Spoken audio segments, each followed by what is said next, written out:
Korean American psychiatrist. If you had $1 for every time I've said that, right? No, you don't say it that much. Jeez, he just never plays along. It's yes and. Yes and. Okay, well, yes and. You can have it. Well, here's $1. Thank you. Here's $1 for the first time you have said this. Not that I believe you have any bigotry about psychiatrists or Americans or Koreans. I just think that you haven't used those three words together before in my hearing. All I know is I've got $1. I came in $1 poorer than I am right now. Listener, this is the $1 guy. Yeah, this is me. So Korean American psychiatrist Bandy Xenobia Lee. That is a great name. Great name. That was Bambi? No, Bandy, like brandy with no R. Bandy Xenobia Lee. Yeah, not xenophobia. When I first read it, I was like, who would call their child xenophobia? But it's Xenobia. The faux part's missing. Xenobia Lee. Was that in some sort of fantasy novel or something, Xenobia? If not, it will be. Oh, cool. It's going to be in yours. No, I've already got all the names for my book already stocked up. and no listener, no... The Keith trilogy. No. So Bandy Xenobia Lee was born and raised in the Bronx in New York. Cool. That's where all my great psychiatrists come from. I feel like that's what I need. There is no story that doesn't have baseball bats and psychiatry. Yep. Stickball. Stickball, yeah, in the street. Want to play stickball. So as a teenager, she volunteered in Harlem as a tutor for homeless African-American children. She's a good person. She's a goodie. Yep. Don't tell me she's going to change. No. Okay, good. I will not tell you that. All right.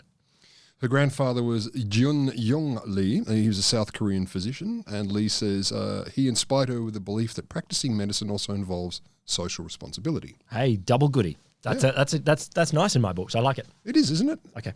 In 94, she got an MD from Yale, from a medical school in Yale. In 95, she got a Master of Divinity from the Yale Divinity School. Okay. Do what you like. I don't know why. Do what you like. Yeah, do what you like, but I don't know why. I kind of feel, not listener, if you have masters or doctors of divinity, no sledge to you. You're an awesome person. We love you. How hard are they? I don't think very. Isn't just memorize the Bible? Oh, a master's only be half the Bible.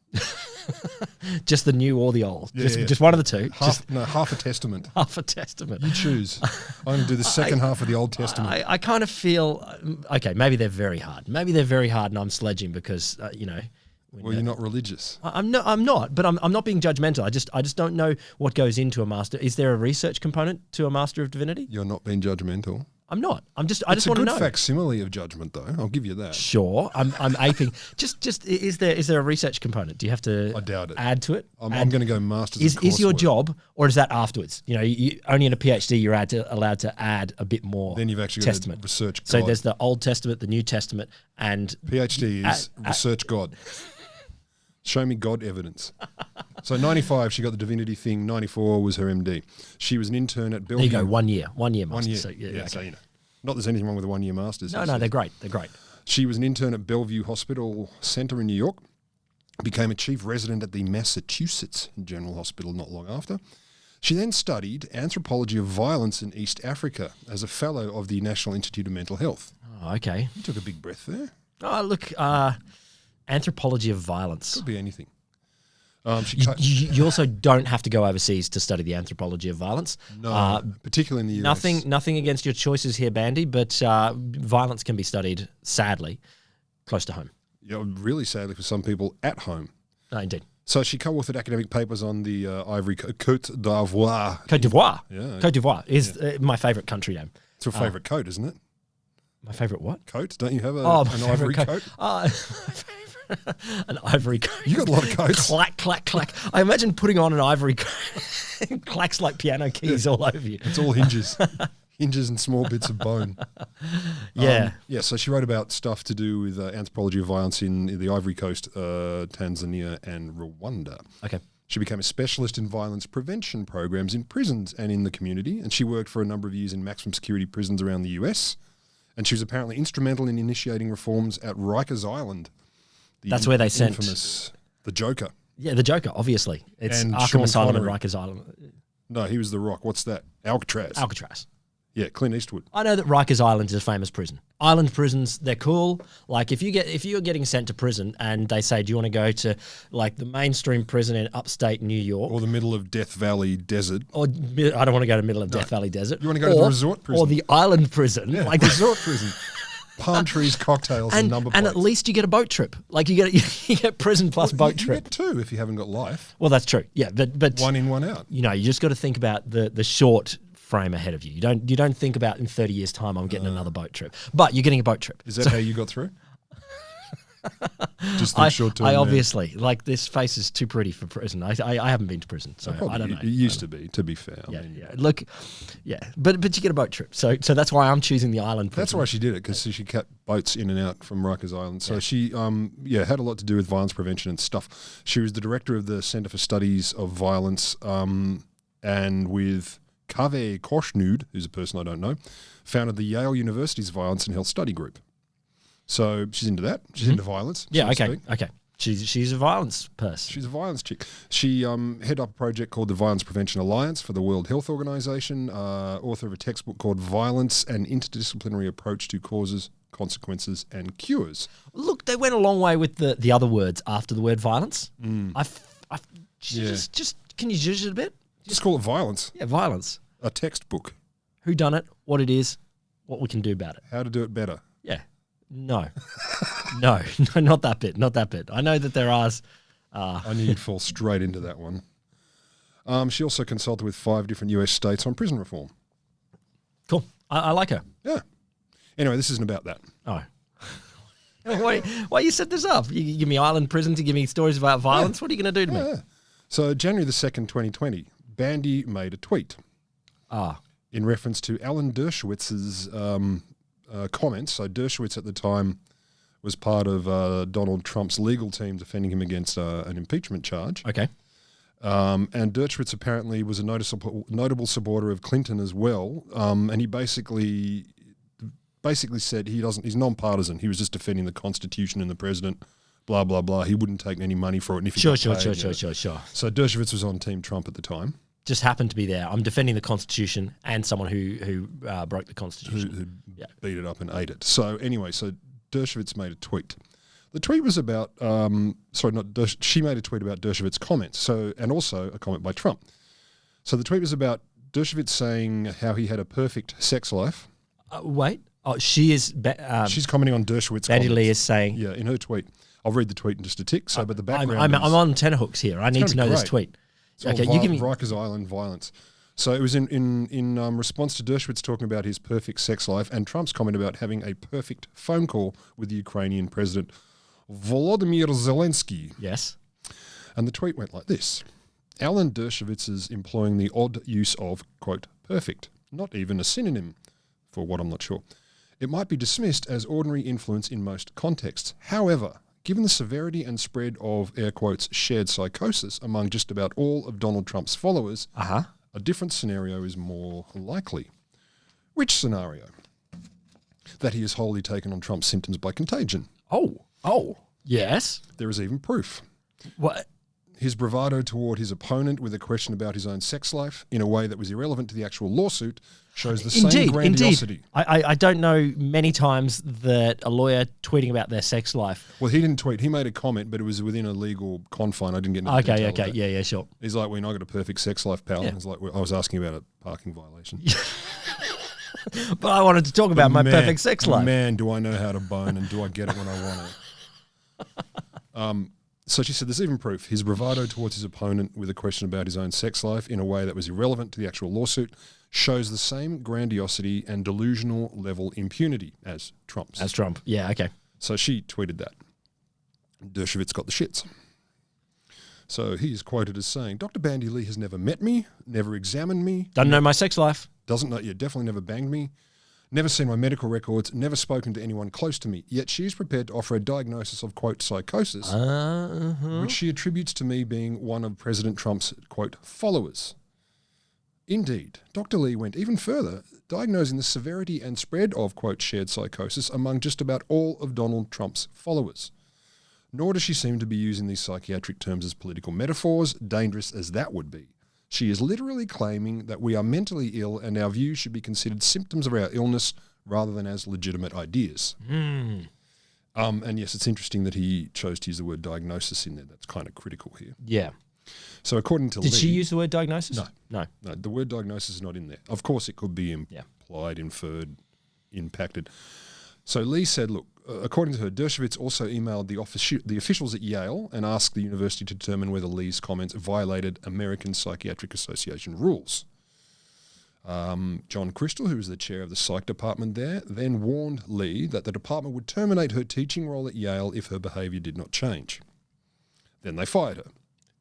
So, this sounds like we'll terminate you if your behaviour doesn't change, then we'll fire you. They're not giving a chance to change. Yeah. I mean, maybe there was a few days. All right. The gap is not clear, but very soon afterwards she was dismissed. According to the complaint, Lee's termination letter, dated May 17, 2020, said the reason for her termination was because she did not have a formal teaching role.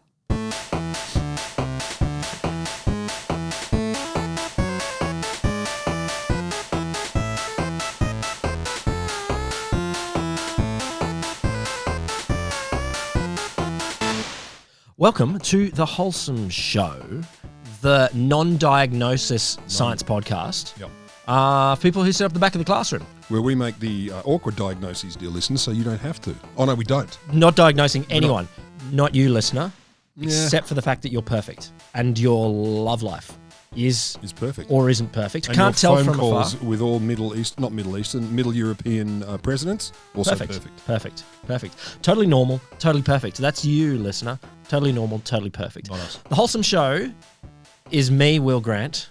And me, Dr. Roderick Griffin, diagnosed from a distance Lamberts. That's how I roll. It is. You didn't know that? That's my middle name. My parents saw early on. It's a tough middle name. It's a tough middle name. The initials are very long when you get the monogram too. It costs extra. Yeah, sure. The Wholesome Show is brought to you by the Australian Centre for the Public Awareness of Science. And psychiatric diagnosis. And no diagnosis. Over Twitter. No diagnoses over Twitter. We don't do it. Honestly, I've done a couple. Yeah, but you are this not isn't being recorded. You, given that you have not passed a psychiatric degree, are not bound by psychiatric ethics. So therefore, you can diagnose from afar. It's just that your diagnosis bears no weight. But I'm very influential. It's fluffy diagnosis. I'm half a host. I am of happy to diagnose from famous afar. podcast. I know many people who have, I reckon, lots of Creutzfeldt-Jakob disease, and that's not psychiatric. Whatever. I can diagnose that from afar too. You can. Look at you mad cow. I can see bloodborne illnesses from a distance. Are you from 40 meters, 60 meters? I can tell when you've got. At 80, it gets a little confused. Yeah, Is it bloodborne or is it part of the lymph? Oh, what do you got for me? No diagnoses from afar? What? So we're going to wind back a couple of years to sort of give us some context to all this. Because context, as I tell people, it's the going back in time music. Yeah, it's the going back in time music. That's a good button. So we're going back to April 2017, a couple of years ago. Jesus, April 2017. So 3 years before said events, the offensive tweet and follow-up. So April of 2017, she hosted a meeting at Yale Uni Medical School. She being Bandy Lee? Bandy Xenobia Lee. Yeah, I know it was Zenobia. I just thought... Just be Bandy X Lee. I mean, that just sounds pretty cool. It sounds almost superhero-y. Just call yourself X Lee. No, now it sounds like an ointment. I'm imagining that. No, that'd be awesome. I need a tube of X Lee. It's a good academic name. Okay, Bandy X Lee. Yeah, she organised a meeting at Yale Medical School to discuss the ethics of speaking about the mental health of Donald Trump. Yes. Yeah. Yes.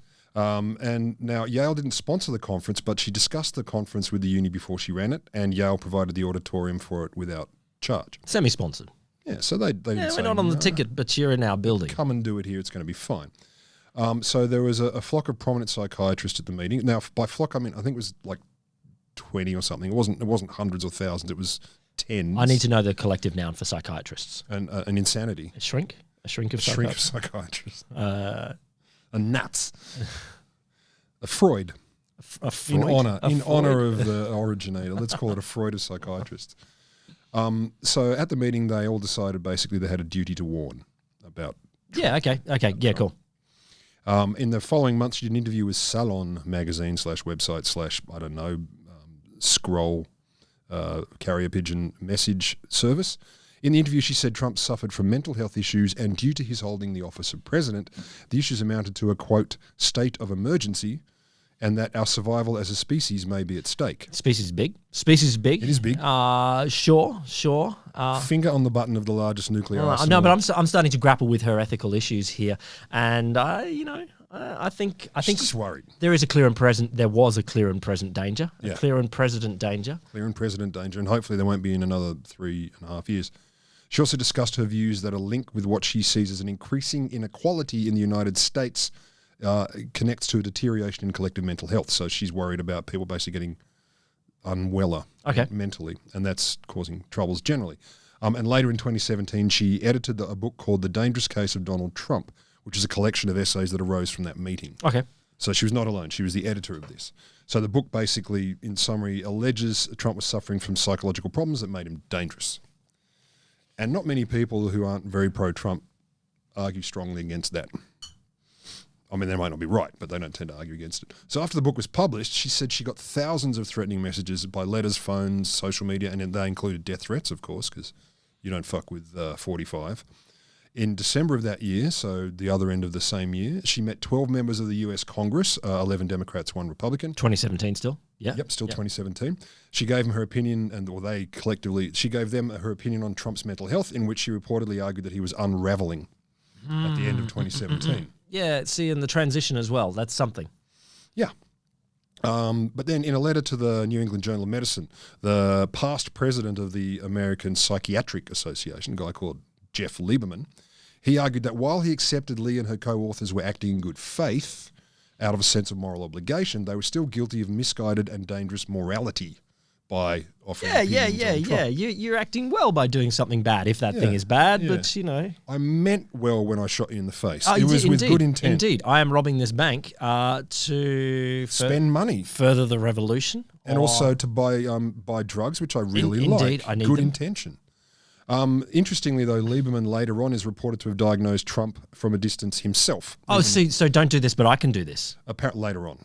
I don't know how much later, but there are reports of him actually saying, Trump's a nutbag. So yeah, okay. He was the past president. What is the definition of diagnosing from a distance here? I mean, if he's saying this around a bunch of his mates, Trump's a nutbag, does that count as putting out a tweet or holding a conference, putting out a book? I'm going to assume either in any public forum or in a professional capacity, so maybe at a meeting of psychiatrists, it could be naughty. They need to make a hand signal. Put your hand on your chest and say, I hereby declare. Take your forefinger. This person. You can do this. Take your forefinger and your thumb. Yeah. Put them in a circle. And then you just put it against your chest like that. That's what you do?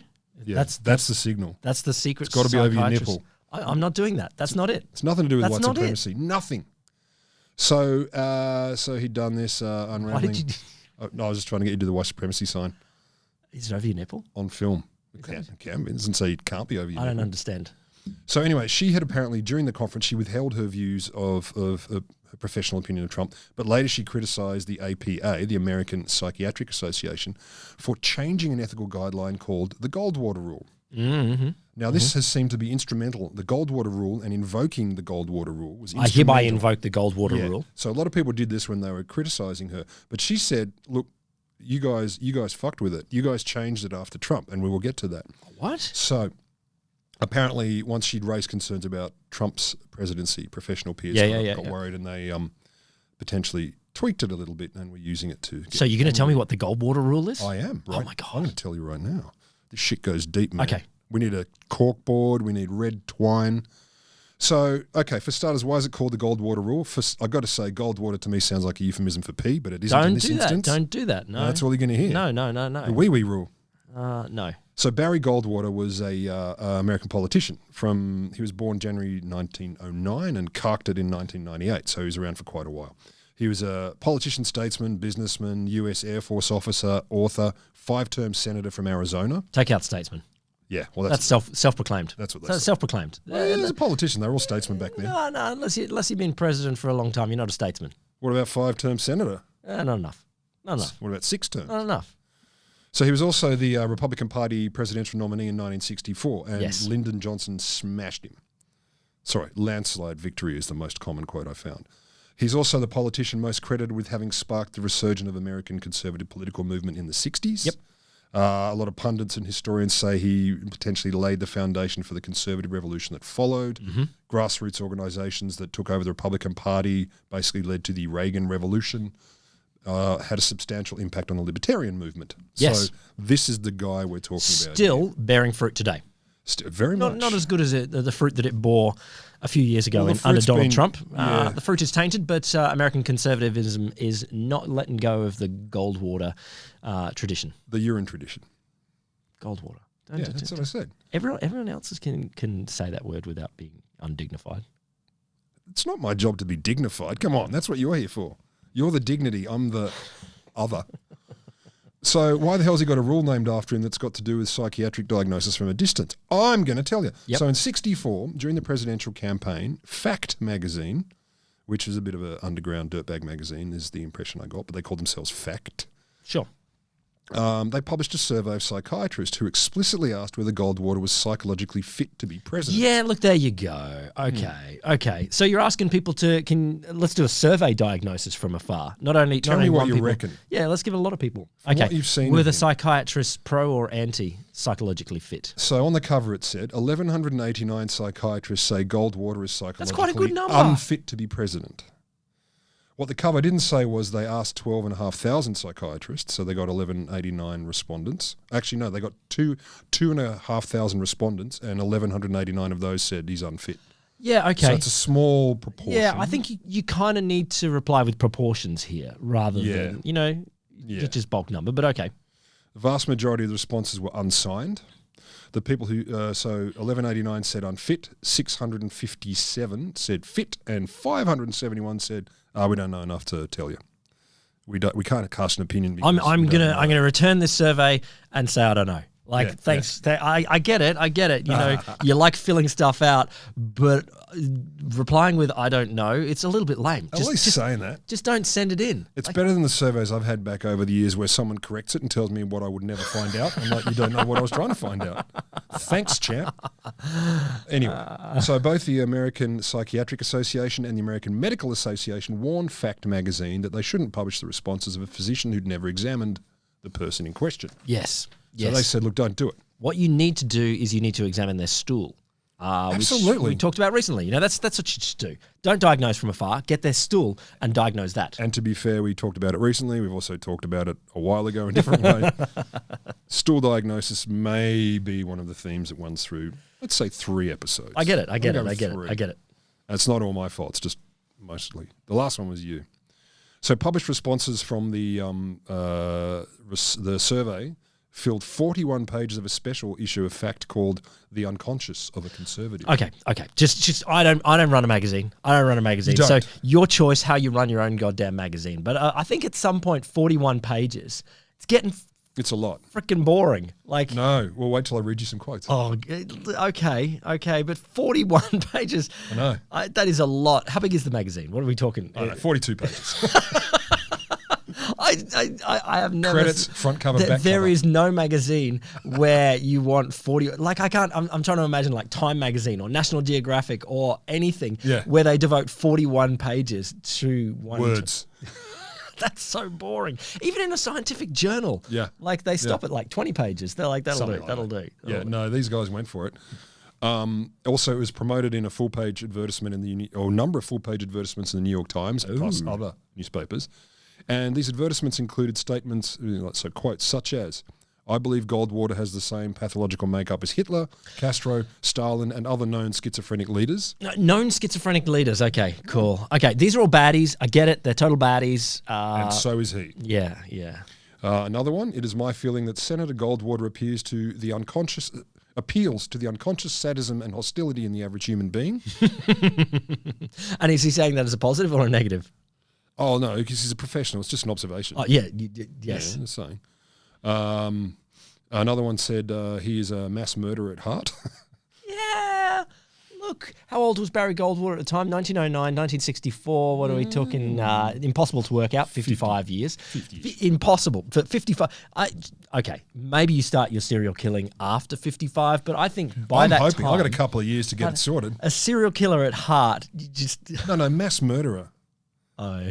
That's less subtle. Like, people find mass murderers a lot more easy than serial killers. I really do think that is a pretty intense diagnosis. It's a big call. Is that in the DSM? Yep. Serial killer, mass murderer at heart. He's suffering from mass murderer of the heart syndrome. I do like the idea that someone might give that diagnosis sitting in the office. They're lying on the couch, and describing their feelings or their thoughts or their dreams, and the psychiatrist said, "Look, here is your diagnosis. You are a mass murderer at heart." You don't say. You just scribble it in the notes. So what are you writing?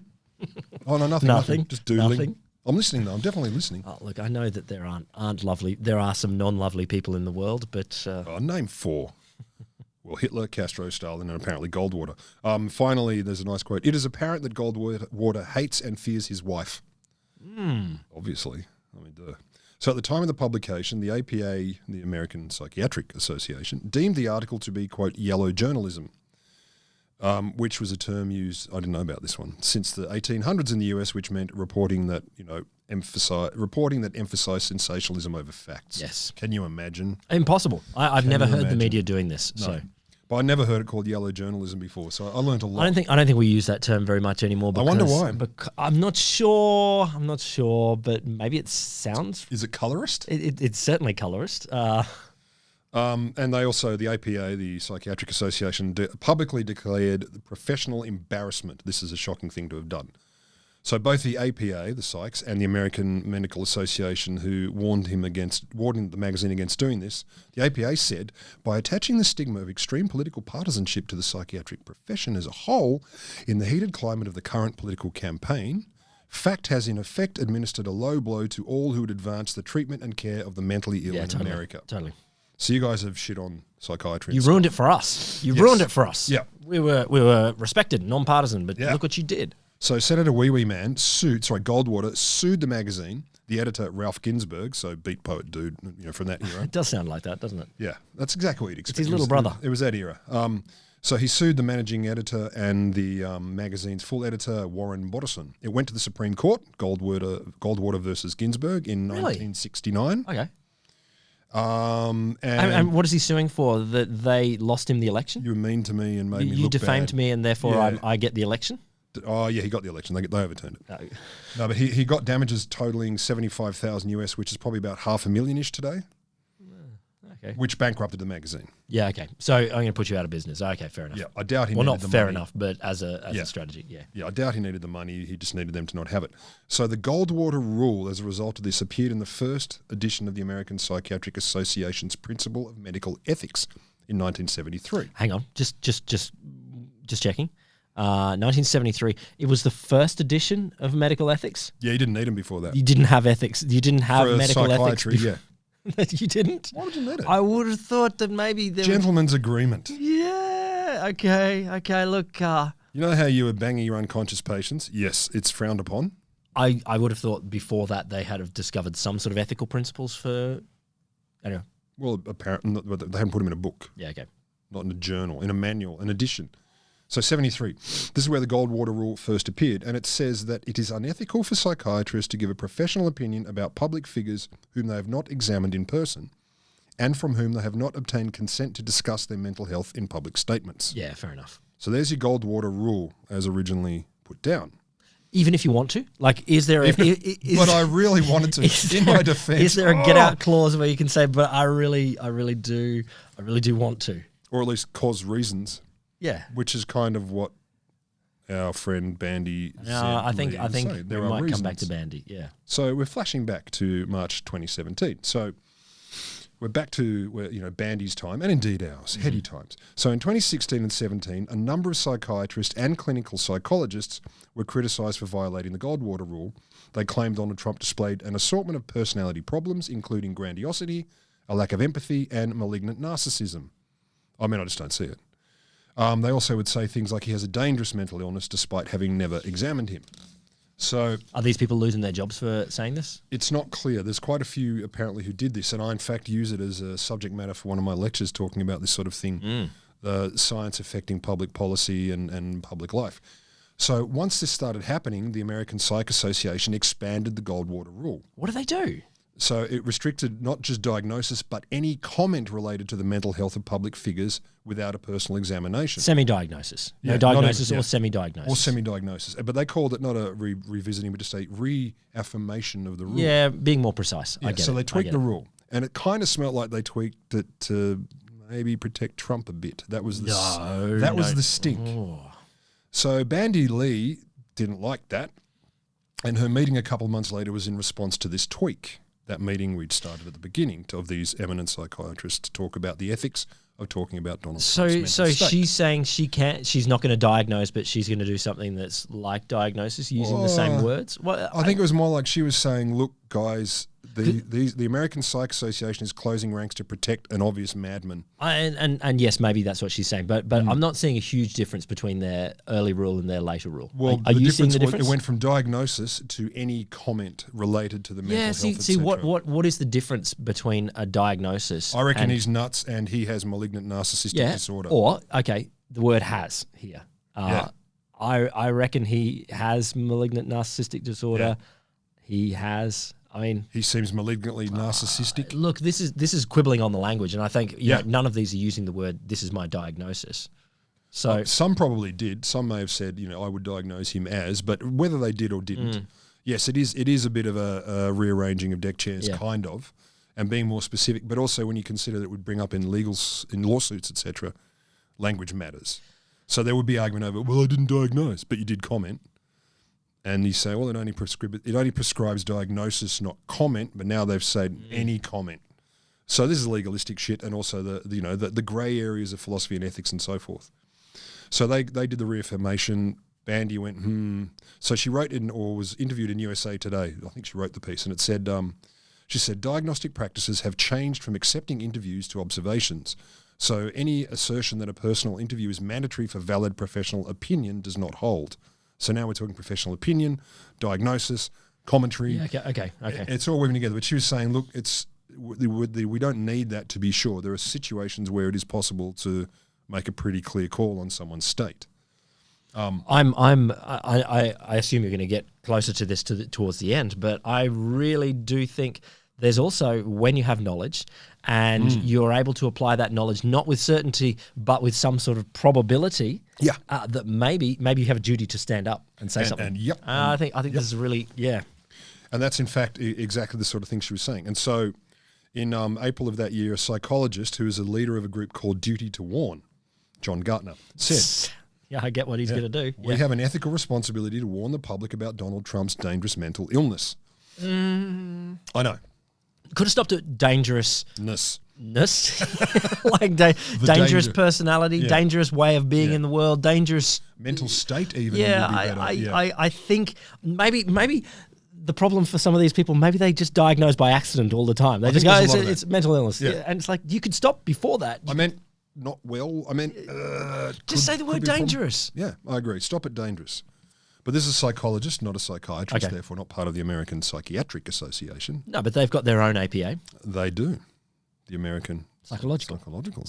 They should spell them very differently. We have our own as well. I know. The Australian Psychological Association. I don't know about psychiatric. Who cares? So now it gets messy. Before it wasn't. So June of 2017, so a few months after the meeting, the American Psychoanalytic Association. No, I didn't know there was another one. Yeah, so psychoanalysis is Freud stuff. That's the bottom line. I know, but I know you know, but other people might not. Of course, help the listener. I get it. No, but I was just more stuck on the acronyms. That they're all APAs. But they're called the APSA. APSA. AP capitals, lowercase SA, uppercase A. APSA. Okay. Because that's fine. APSA. So they are not the APA, they're not the psychiatric, they're the Psychoanalytic Society. So what do the American Psychological Association call themselves? There is one, isn't there? I assume there is. Yeah, they call them that. APA. So they did go APA. Yeah, fuck it. We're APA too. Christ. Stick it up your duck. You work it out. We don't need medical degrees, bitches. That's how they roll. So they basically published a piece highlighting the differences between the APA and the APSAA ethical guidelines. So I thought they were going to differences between our acronyms. Just our acronyms. So ours has a tiny small SA after the P. So remind me, this is the psychoanalysis, the Freudian types. Yep. Said, look, the American Psych Association's ethical stance on the Goldwater Rule applies to its members only. And not us. Not us. Or anyone else. And not podcasters who don't have any right to diagnose at all, but doesn't apply to us. So it doesn't mean I'm not going to use it. Trump freaking nuts. So they say, but we, as in the APSAA, the psychoanalysts and analysts, we do not consider political commentary by individual members an ethical matter. So... They're making it even murkier. Yeah, however, political commentary is not necessarily the same as diagnosis. No, that is politically he's a malignant narcissist as opposed to or mentally. Politically, I don't think we should elect this person because Dangerous. Don't say mental illness. Mental illness. Fuck it. So they wanted to clarify that they stood differently. So the month after, so still mid-2017, on STAT website, there was an article published labelled an exclusive and titled "Psychiatry Group Tells Members They Can Defy Goldwater Rule and Comment on Trump's Mental Health." Not a psychiatry group. Check the acronym. Yep. Seriously. Yep. Jesus. So straight away, everything's getting mushed together. I know it's really tough because they all start with the word psy, but... and p. But psychiatry, psychoanalysis, entirely different. Radically different. Impossible to confuse the two. So this article said, a leading psychiatry group has told its members they should not feel bound by a long-standing rule against commenting publicly on the mental state of public figures. From a different group? Yeah. Who's this clown reporting this? Sharon Begley. Oh. Oh, you didn't want to know her name? Not really. Do now. The article also claimed that it represents the first significant crack in the profession's decades-old united front aimed at preventing experts from discussing psychiatric aspects of a politician's behaviour. We're not united because they're different. Yeah, they're not united, no. But they're both brain dudes. This is like trying to report on a football match where you think both teams are the same team. Or you think soccer is AFL. Oh, yeah. They picked up the ball. They've suddenly in soccer, they pick up the ball now because it says so from the AFL Association. You're like, nah, that's not true. So the article repeatedly referred to the Goldwater Rule and it quoted an unnamed source. It says, leadership has been extremely reluctant to make a statement and publicly challenge the American Psychiatric Association, which is the different one, and claimed that an unnamed official had said that although the American Psychological Association prefers that its members not offer opinions on the psychology of someone it hasn't examined, it does not have a Goldwater Rule and is not considering implementing one. So now we have the psychiatrists, the psychoanalysts, and the psychologists being all blammed together. Let's be clear again, the only people who have the Goldwater Rule are the Psychiatric Association. Yep. So anyway, the American Psychiatric Association didn't ditch the Goldwater Rule at all. The APSA, the psychoanalysts, never had the rule. We never had it. Changing it. Do what you like. Yeah. So even though the psychoanalysts don't have a Goldwater Rule, it does expect its members to be, a little bit cautious. You discreet? Yeah, be a bit cautious, let's say. So it gets How do they complicated. define cautious? Well, they didn't say cautious. That's me summarising a whole bunch of words that say, yeah, discreet's good too. Like, have a little thinky dink. Don't bring us into disrepute. Yeah, come on. Let's just be, use your smarts. So then we move forward to 2019. So Trump's first impeachment, a group of mental health professionals led by Bandy Lee and a George Washington Uni professor called John Zinner and a former CIA profiler, Gerald Post, publicly urged the House Judiciary Committee to consider Donald Trump's dangerous mental state.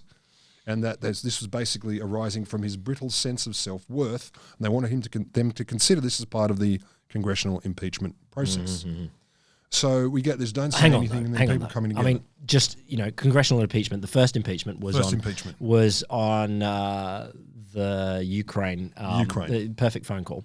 And a few other. I get it. But let's. Do you need character witnesses when it's a question of whether you did something the Constitution says you can't do? Maybe. Why? Because I don't know how clear was the proof or the other. Maybe it's to downplay other witnesses. Yeah, maybe. So, but anyway, so they got up and said this stuff, and it wasn't just her. It was a psych person, a psychiatric person, and a CIA profiler, a former profiler. So again, this is where we're blurring. Are we worried about the political power of an individual, and are we going for generic rules and ethical stances? And I do think there's arguments for disentangling the two. The dude with a nuclear button needs extra scrutiny. I have no argument with that. Oh, I don't think anyone would argue against that. But do you have the capacity to provide that scrutiny? That's the question. That's what the whole point of this Goldwater rule would be, is not saying you can't scrutinise. You don't have enough based on this. You don't have enough data to give an accurate scrutinisation. I think Bandy would then argue, yeah, we probably do. I think we do. Oh, man. Yeah. Yeah, so it didn't get easier. So there's pushes against the Goldwater Rule. So the Psychiatric Association kind of has contradictions and conflicts. So since the April meeting in 2017, Lee had been stating for quite a while she has been an adherent to the Goldwater Rule for more than 20 years. The APA was in fact violating its own rule by modifying it so that it would not be possible to meet its affirmative obligations to say, look, there's trouble here. You guys are actually unethical. You can't fire me, I quit. She formed an organisation with thousands of other mental health professionals in, quote, opposition to the American Psychiatric Association, which, with the Trump presidency, not only failed to meet the psychiatric profession's societal responsibilities, but inhibited individual professions from doing so, professionals Yeah, from this is doing awesome. so too. Yeah, okay. So now we're going back also to her roots from her old man, the social side of medicine, community obligations, and so forth. Lee said, look, the American Psych Association, by declaring Psychiatry Association. Psychiatric. You have to be precise on this, yeah. man. Yeah. The Psychiatric Association, by declaring me and others who would speak up as unethical based on its trade association rule, bit of a denigration, they arguably violated our universal pledge under the Geneva Declaration not to collude with destructive governments and its own code to serve society. Geneva trumps Goldwater. Yeah. There you go. I reckon. How cool is that, though? Slamming down the Geneva Convention anytime Which in an killed argument. the Nazis. Yeah, exactly. That's what you do. No Yeah. matter what game you're playing, slap down the Geneva Convention. Geneva Code, fuckers. I'm out. So then she goes on. This is the best bit. You want to double down. It enabled the president not to be held accountable for his mental unfitness and facilitated the deaths of 500,000 plus Americans, COVID, which many scientific reports now confirm were largely unnecessary. So that's a triple down. Geneva, up yours, and COVID deaths. I just want to say yes, Trump was instrumental in those deaths, but I think all of American governance may have played a role. There were other players. No, you're right. Bad people on both sides. No, lots of bad people. Yeah. Lots of bad people. That's what I'm saying. Bad people on both sides. No, I'm not saying on both sides. No. All good people on the other side. No, not necessarily. Donald Trump was not purely the only person responsible for the catastrophe in America. But if it had worked, COVID. he would have been the only person responsible for its success. Indeed. Well, what is it? Yeah, success has many fathers. Failure is an orphan. So I just believe that American governance probably has systemically failed on public health oriented questions for the last 70 years. So more than once. More than once. 3 times? Yeah. 4. So there were accusations by others of this psychiatric association having conflict of interest because also it receives federal funding, which had been increased since its actions under the Trump administration. So there was this tweak to appease the big guy because they get more money? Yeah, okay. Yeah, what, do you know how much money? Was it? 11. Oh, okay. $11. I'm a little bit surprised that they receive federal funding. Is this for some research projects or something? I'd be surprised if they were dominated by government funding. and I obviously this is such a rabbit hole, so I didn't go down all of those. But there were some, as they put it, investigative journalistic articles that suggested there could have been some tweaking. So Bandy goes on to emphasize that when meeting with lawmakers, she was adhering to the American Psychiatric Association's guidelines, which precedes the Goldwater Rule, and which urges psychiatrists, quote, to serve society by advising and consulting with the executive, legislative, and judiciary branches of the government. Yeah. So we've got all these competing possibles. She also goes on, and other critics go on. There is a difference between consulting with the branches of government and sending a tweet. I'm just saying that What's the difference? She may well have been well Geneva'd. No, Trump changed that. When she's talking to Congress or talking to executives. But sending out a tweet is not necessarily covered in the Geneva Convention. But it should have been after Trump. Sadly. Maybe. Or the Goldwater. So also things people was criticisms were also launched. Ordinary courts routinely consult experts in the same manner. And so they basically are asked, what's your opinion on this? Without having necessarily interviewed or diagnosed the person formally. Before the Goldwater Rule in the Psychiatric Code of Ethics, it says psychiatrists are encouraged to serve society by advising and consulting with the executive, legislative, etc. branches. So it's in there, and it's right before the Goldwater Rule. The Goldwater Rule, Lee goes on to argue, has become a gag order, and so the recommendations and corrections to it have, the reaffirmation of it has turned into more of a gag order than before. She also said there are older precedents, not only the Declaration of Geneva, but from the World Medical Association. So, of course, this is in response to Nazism. So all this stuff is going on. Even before Trump, psychiatric community people had been grappling with implications of Goldwater rules and trying to soften it. So, as they said, diagnostic patterns and habits and practices have changed over time. It contradicts certain regular psychiatric diagnostic practices, and it's now reaching well beyond the diagnosis, but also into legitimate academic pursuits, etc., etc. So a lot of people have quoted or fall under the quote, the Goldwater Rule should be considered a matter of etiquette rather than ethics. So it's more like the done thing rather than you're in trouble if you violate it. Just, be a gentle person. So 2019, Bandy wrote an op-ed, and just a couple of snippets from this. She said, politics never interested me before. In fact, throughout my career when I was consulted on policy issues relating to my area of violence prevention, I strictly refrained from commenting or getting involved in political matters. How?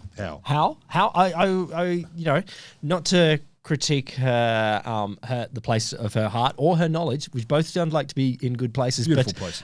If you want to do something in the policy process of stopping violence, I think that's politics. I think that's. But in her defence, she doesn't have one of them PhDs in pol sci. I know, right? So See, that's how you learn to break the Goldwater Rule. You can have your med degree, your psych degree, and your pol sci degree, and then you're fine. The divinity thing, toss that out. That didn't help her at all. Yeah, no. Well, she could say, "Jesus Christ, this is unfair," with authority. So. I'm apolitical, but she said, but the dangers of the current US president changed everything. I had to ask myself, if I devoted my career to studying and preventing violence, do I turn away from confronting the greatest potential violence we could ever face, aka big wars and stuff? I thought it was going to be like a dude with some knives or something. Yep. And that dude who was, what is it? He'd been drinking the bath salts. And that would be the greatest potential violence ever. So she says what called her was a medical need, not a political one. Anyway, that's what she says. Almost like when you're trying to not use the word diagnose, but use the word diagnose here. Diagnose and improve society's ills. You might be doing politics. No, she said she's not. Yeah. Come on. Yeah, no. She said so. Just because it doesn't mean Republican or Democrat or left or right, you're still doing politics when you're trying to talk about society and what it should be. I don't see how. I mean, if you go on, you'll see all the politics disappears. Okay, cool.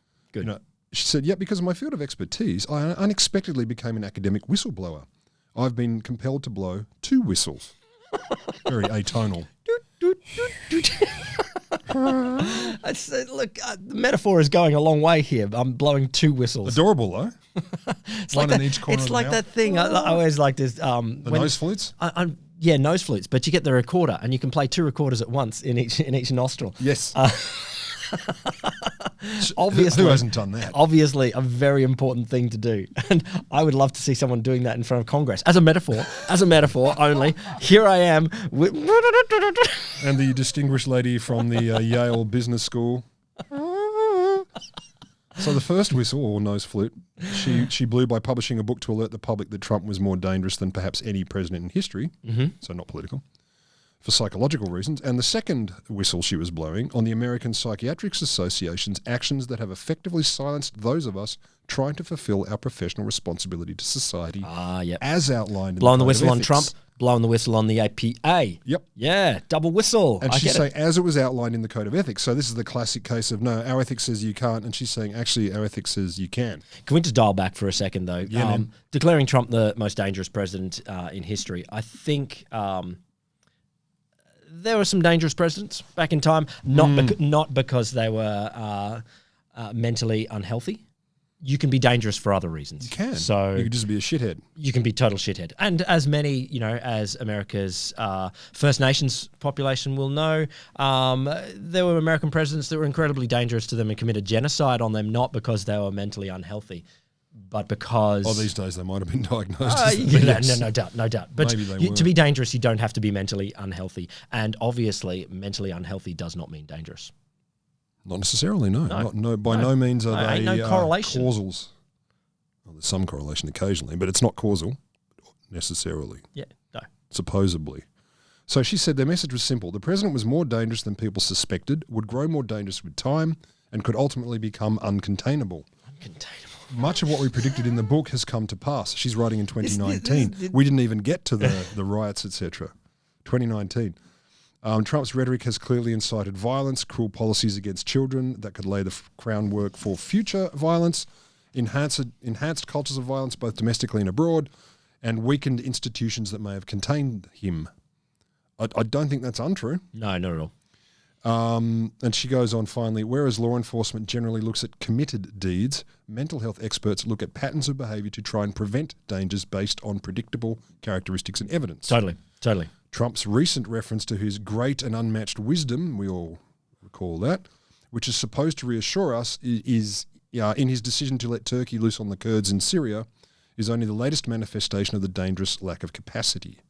And as I say, this was well before the January 6, 2021 insanity. So we're talking 2019 when she was saying this. And it's funny now, that just seems like quaint and better times when you consider what happened in the following year. Oh, and what potentially could have happened. God. What could have? Yeah. If the January 6th incident had progressed further in line with what Trump may have been thinking. Yeah. Allegedly. So anyway, where are we now? Well, there's a lawsuit, of course. Yes. So March of this year, March of 2021, for those of you listening in the distant future, Bandy Xenobia Lee. I just love saying Zenobia. It's such a I haven't done it very much because I haven't seen it written down. Give it a go, Zenobia. Zenobia. Oh, how'd you feel? It's great. It's nice. It's lovely. I don't think you got the thrill I get. Bandy Xenobia Lee. Oh, that's lovely. She sued Yale over her termination, claiming breach of contract, lack of good faith, and wrongful termination.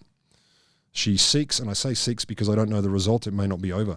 She seeks reinstatement to the faculty, economic and non-economic damages, including, quote... That was called the faculty? The faculty of economic and non-economic damages? Yeah, you haven't heard of them? They're famous. I'd love to be employed by the faculty. They have the best and only school in the world. Economic and non-economic damages. And they're trying to find out the best way to do the damage. I get it. So she's suing for things including lost income, lost benefits, lost resources, lost privileges, lost indirect but significant remuneration. That all seems the same thing. Lost stuff, what you were going to give me. Law is about more words, not less. I know, right? But it's income and benefits and resources, other resources. And privileges, miscellaneous, alternative. And look, I get it's your health insurance and your income and stuff. It's just it goes on. Future economic losses, harmed reputation and loss of enjoyment of life, emotional distress, and punitive damages. Yeah. I don't know. Anyway, her complaint was filed in Connecticut for some reason, and it asserts that... That's where Yale is. Well, that'll be why. Who knew that? I didn't know Yale was in America. You can look it up. I thought it was in Guam. It asserts that Yale violated its contractual obligations to Dr. Lee, violated the implied covenant of good faith and fair dealing. Yale further committed the tort of negligent misrepresentation by not adhering to its policies on academic freedom. That's what I was going to guess. It was that tort. The tort, I thought it was that tort. Negligent misrepresentation. Basically, pantsing her academic freedom. Or unpantsing. Her lawsuit notes that the American Psychiatric Association had reinterpreted the Goldwater Rule shortly after Trump became president, as we noted. Then it goes on to talk about the gag order. Also, the APA is the Psychiatric Association, a voluntary professional organisation of psychologists. Sure. Not a regulatory body with governing powers. Psychiatrist. Oh, and also she hadn't been a member since 2007. Oh. She hadn't? Yeah. What? By the way. Hang on. Just by the way. So she's not even a member of this association. She's held to their... She hadn't been for 10 years at the time of the meeting. And then does Yale expect its psychiatric employees to meet those standards, or to be a member, or to... It seems to be blurry. It seems they expect that's okay. Yeah, I left that till later because I thought, isn't that fun? After all this, it's like, I haven't been a member of that since 2007. Huh. So it's a voluntary organisation anyway. It only covers... And yet she's still suffering the consequences of the guidelines that... It's a rule you hear invoked all the time. You hear about Goldwater all the time when you're in this kind of world and in many countries. Lee goes on and says, Dr. Lee says, and we agree as the legal people, that the American Psychiatric Association's new interpretation of the Goldwater Rule is in conflict with the duties, responsibilities and role in the interest of public health in the light of her belief that Donald Trump posed a dangerous threat to the country and the world, hence the meeting. So Lee wrote an email to the New Haven Register, I assume she was asked, a newspaper in the area, and she commented about her assessment of Trump. So she did this year, 2021. As a violence scholar, I projected that Donald Trump was dangerous, not as much for specific acts of violence, but for the groundwork he would lay for a culture of violence that would then give rise to epidemics of suicide, homicides, and mass violence. Yeah, totally. And it's pretty easy to see that. Although his election in the first place served as a barometer for a poor state of collective mental health, once in office and being kept there, he vastly exacerbated and legitimised violence. Well, that's what barometers do. it was a barometer, and it exacerbates violence. Well, there was more. It's true. I've been on a boat where there wasn't a barometer, and it was great. Then I was on a boat where there was one, and the crew mutinied and ate the captain. She's saying the barometer said rain means Donald Trump gets elected. Donald Trump gets elected, dials it up to storm. Yeah. So Category 7 hurricane. It's showing. Yeah. Yeah. And so this is not unreasonable. So let's go back to the Dershowitz tweet and what happened, or the tweet about Dershowitz. the totally normal sex life. Perfect sex life. Perfect sex life. I sent Rod a picture the other day. It was what was it called? No, not that one. Not that one. But it was a Man magazine from the 1950s or something like that. And there's this dude on the front. It's a drawing. This dude on the front cover who is quite muscular, not wearing a lot of clothes. Loincloth. There may have been a little bit of a speedo covering just that bit. But anyway, he was fighting an octopus, giant one, with a spear gun. Yeah. And then the little title at the top is "Are you sexually normal?" And I know in the 50s they had a fairly repressed idea of sexuality, but it was kind of suggestive. It certainly wasn't perfect. If that's your measure. I was octo confused. Octo curious. Octo successful. Octo perfect. So there you go. So are you sexually normal? No, sexually perfect. Perfect. He said he had a perfect sexual relationship. So Dershowitz says, talking about Lee, Bandy Xenobia, I think her own words proved that she acted unprofessionally, in violation of academic standards and in violation of the rules of psychiatry. Okay. I also think, Dershowitz goes on, that it is unethical to falsely diagnose someone whom she hasn't met for political and ideological reasons. Now, I assume he means that sentence should have more commas and stuff in it, but what he means is, it's not right for you to do that. Yeah. Well, it's against the Goldwater Rule. And the reason you're doing it is political and ideological. Which is claimed to be an ethical rule. It has been claimed. And so he called on Yale to investigate her conduct. He said, I think that Yale was right to look into it, and it's then their decision. So, he's washing his hands of it. Yeah. So Lee's lawsuit says, when Dr. Lee stated symptoms by contagion, which she did in the tweet, she was not diagnosing Mr. Dershowitz, but rather commenting on a widespread phenomenon of, quote, shared psychosis. Like they go on, also known as folia plusieurs or whatever, which apparently is a madness shared by two people. Though when I put it in Google Translate, the first thing it said was it meant several madness. But anyway, it's a madness shared by many. Isn't it like ménage à trois, but more the madness version? But crazier and deux. Yeah. Not trois. Yeah. So. But they use it to, basically symptomatic spread of madness. It refers to contagion of symptoms that can happen. Indeed. Where people move on, particularly when an individual is placed in an influential position, aka donality. Oh, really? Yeah, apparently. So under such conditions, it goes on, the person's symptoms may spread through the population through emotional bonds, heightening existing pathologies, triggering personality predispositions, or inducing symptoms in previously healthy individuals. So they're saying, look, seriously, this is an issue that needed to be considered and there's scientific evidence to back it up. Their complaint against Yale continues, despite the English phrase psychosis is not always present. But the more commonly induced symptoms are delusions, paranoia, and propensity for violence. So psychosis was being a bit loose and wide, which I can see is dangerous if you're using it as a psychiatrist.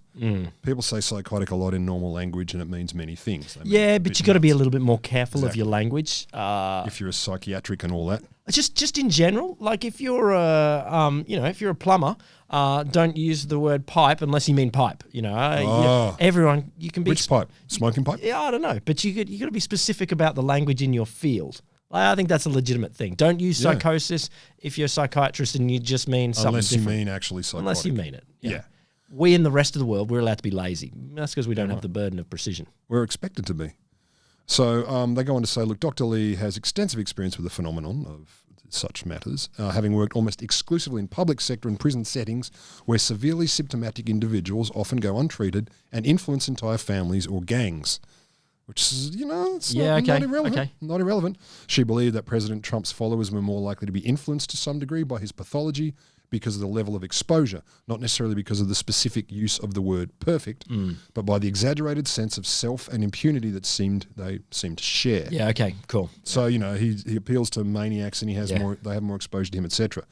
It's not about his perfect sex life, but about stuff around it. Yeah, and just what that represents and what that can lead to and what that enables, etc.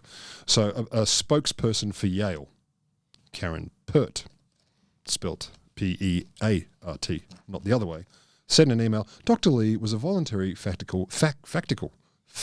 member in the School of Medicine, and her request for reappointment was considered in accordance with Yale's policies and practices, as you'd expect. Yale does not consider the political opinions of faculty members when making appointment decisions. If we can not say we did, just keep quiet about it. Yeah. And Pert adds, voluntary faculty members in the Department of Psychiatry are unpaid, but in exchange for up to 4 hours of departmentally sanctioned teaching activity per week, they receive a Yale faculty affiliation.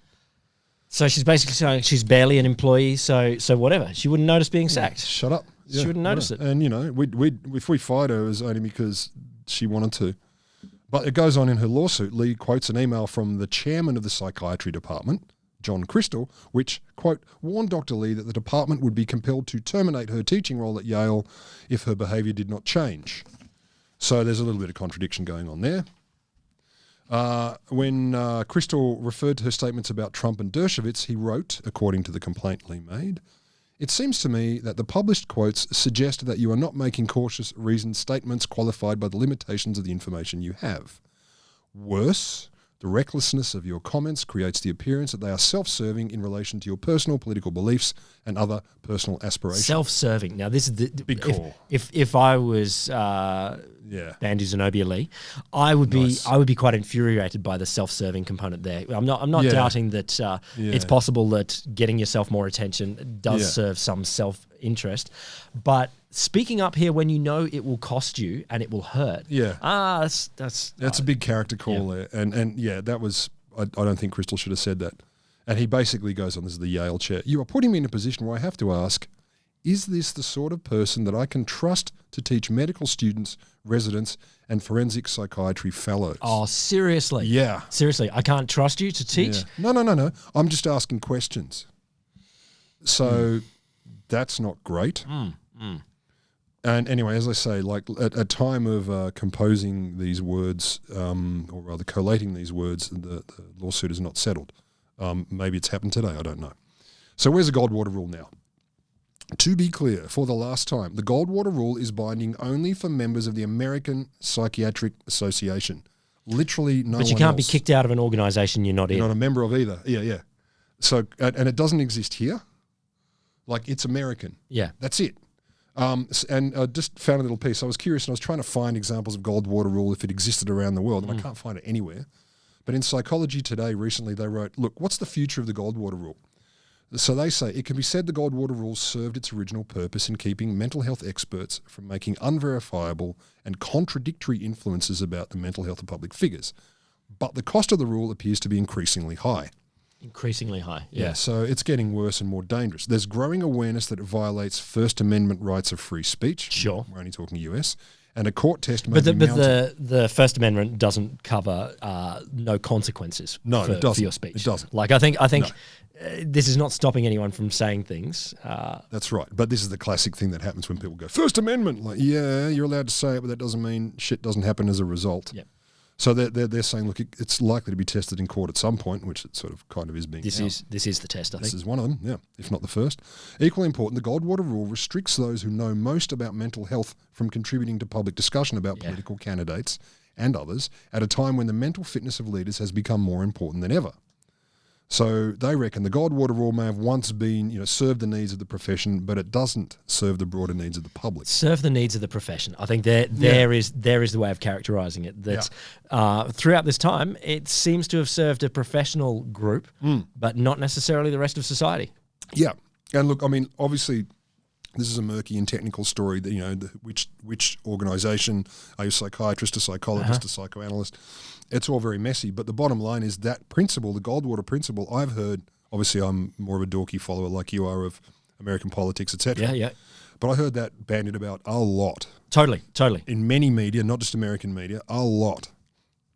So the idea that it's being held up to some decent scrutiny right now, given the novelty of the situation, I think is extremely reasonable. I think it's also a really important question for us as we, in our day jobs, try to encourage people with knowledge to get involved in the political process. And one of the key things that we know is no one has perfect knowledge. No one has some perfect certainty, whether you're a psychiatrist and knowing someone's diagnosis, whether they're in the room or whether they're up there on television. Yep. We don't have perfect knowledge. We don't have perfect knowledge about a whole bunch of questions, but that's not improved by keeping stuff away from public discussion.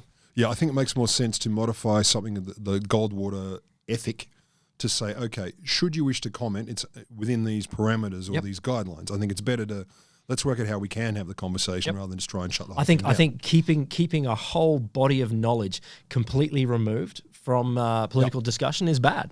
That's not a great timing for this in these times of challenges to all expertise, where education and higher degrees of expertise themselves are considered suspicious by definition. So this, of course, is a prime time to challenge this. I think I am going to, I'll wear a hashtag. Goldwater Rule. No, other way around. No Goldwater Rule. Bandy Xenobia Lee. I don't know. I don't know if that's a hashtag. Well, it could be. Anything can be. Yeah, it's like Free Britney. Free Bandy? Yeah. Something? I don't know. No wee-wee rule for Bandy. No, you don't do that. Don't do that. I think this is an awesome question. How much should we be allowed to do things in a state of uncertainty? Yeah, and under what circumstances? How do you set the parameters for the circumstances where it's okay?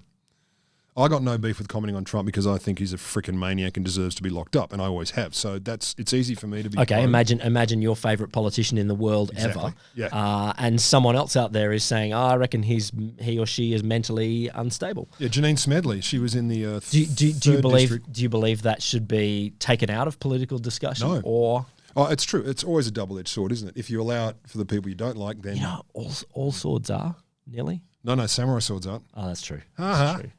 Fuck. The Samurai Sword broadcast brought to you by my God. Asahi Breweries. Think about it, listener. If you are insane, have the knowledge, if you have the knowledge, is it the right thing to keep it secret?